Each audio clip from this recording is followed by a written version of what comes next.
So, hello guys! For today's video, ayan, nakita niyo ba yan? Magluluto tayo ng ginataang crab, pero yung crab ko, hindi ko alam kung may laman or wala. Parang puro buto lang siya. So, ito yung aking sangkap. Siyempre, crab yung pinaka-main. Lalagyan natin ng kalabasa. Meron tayong gata dito. Kaya yung ating mga ricado. So, umpisa na natin. So, nasa mainit na kawali, maglagay tayo ng mantika, syempre. So, mainit na yan, lagay na natin ang ating garlic. Diba? Ikalat lang natin. Dahil mabilis lang yung masunog, lalagay na natin agad yung ibang ingredients. So, ayan, sunog na oh. Lagay na natin agad yan.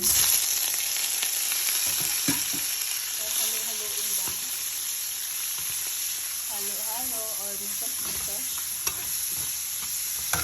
So, ayan, tapos na nating hinalo yan. Ilagay natin ang ating vegetable. So, halo-haloin natin yung ating kalabasa.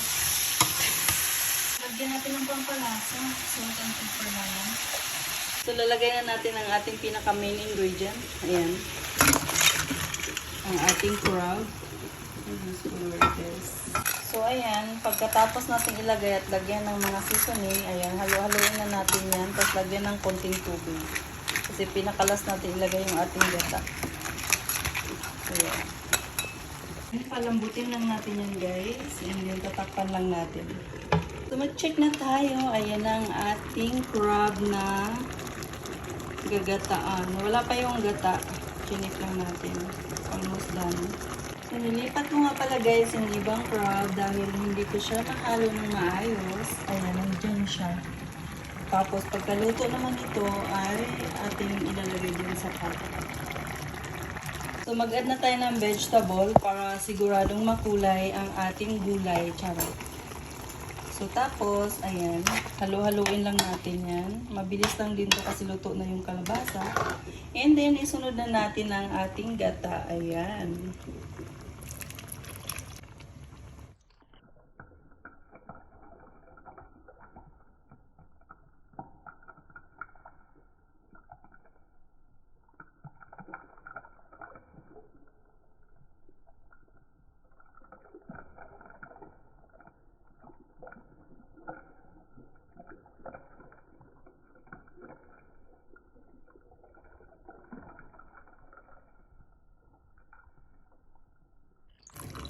So, ayan. Tapos natin ilagay ang ating kalabasa o ating gata pala. Ayan. I-simmer lang natin ng ilang ano lang to guys. Segundo. Kasi para hindi masyadong maluto yung gata. Yung tamang ano lang, isang kulo lang ganun. So, ayan, nakita nyo medyo kumulo na. Pwede na natin itong tikman. Ayan. Kung tama yung lasa.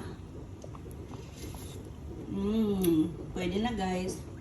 Pwede natin patayin yung apoy. And then, ang gawin natin, ililipat natin siya dito. O, diba? So, ayan, ganito yung natin paglipat guys. O, diba? Hanggang sa maubos natin yan.